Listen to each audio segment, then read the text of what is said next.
right here. Jason, thank you for sticking around.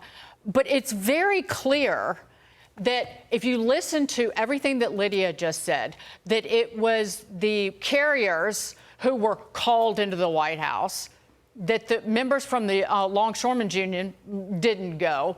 If you listen to when the head of the union was interviewed by Lydia Daggett, he was talking in glowing terms about Sue, Cabinet Secretary Sue, and how she was just working mightily with them. And it's very clear, based on the reporting, that the White House strong-armed the Maritime Alliance.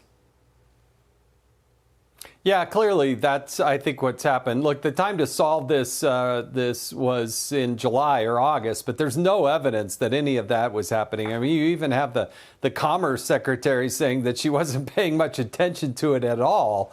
I think now that it's an election eve, they started to realize, oh, whoops, we better get our butts in gear and try to do something. The bottom line is everything's going to cost more. You know, they can try to go pick on a place like Maersk. You know that Maersk in 2022 laid off 25,000 people. That's not a high margin business to be in the shipping business. And if you look at all the conflicts happening all over the world, which again, I put at the foot of Joe Biden and Kamala Harris, they're the ones in charge of the leader of being the leader of the free world. You know how expensive and difficult it is to ship, and how many billions of untold dollars our United States military is having to spend to keep those shipping lanes open? That all of that gets passed on to the consumer. So, Kamala Harris can dance a pretty dance about, oh, hey, this is all about, we're just trying to have an opportunity economy. I don't think she knows the definition of inflation, let alone how to solve it. But this makes it worse, not better. Jason, it's interesting. We've dealt with this in Congress during a government shutdown. The one side that's like, I don't need to talk, as the other side is getting political pressure and heat. It's a power position when you can sit back and go, I don't need to go to the negotiating table. I don't have to go to the White House. We're good.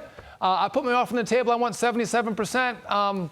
You guys can sit and, twiddle your fingers. But unless you come back with real numbers to us that we're going to negotiate with, we're not going to talk. That was the position of the union, and the power that they thought they had, they actually had because they got 12% more, at least for these 90 days. Better than the 50% deal that was offered by the companies.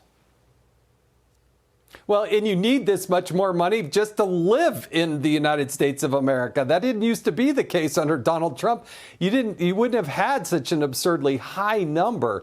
I still think the heart of the matter that is the most difficult to resolve is automation. And I have studied ports all over the world. I've been to Busan, South Korea. I have been to Shanghai. I have been to ports in the Middle East and all over this world.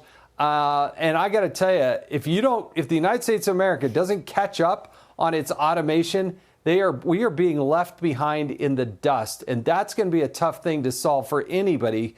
I guess now the deadline's in January. So it's not gone away. They have not solved that, but we do need automation in this country. Yeah, and Daggett, the Longshoremen Union boss, was upset recently about Easy Pass. So much for automation there. Yeah. But the question is, this inflation that we've all suffered under, that is a cost of living crisis, was created by Joe Biden and Kamala Harris. And there's more inflation on the way as these big contracts get signed and these big pay raises get inked. Now what happens with the Boeing machinists? Because the Transportation Department has a lot of leverage over Boeing because it has to certify its planes. No doubt. Jason Chaffetz, port expert. I didn't know that. I didn't know that. And Fox News and business guru. Thanks for being with us.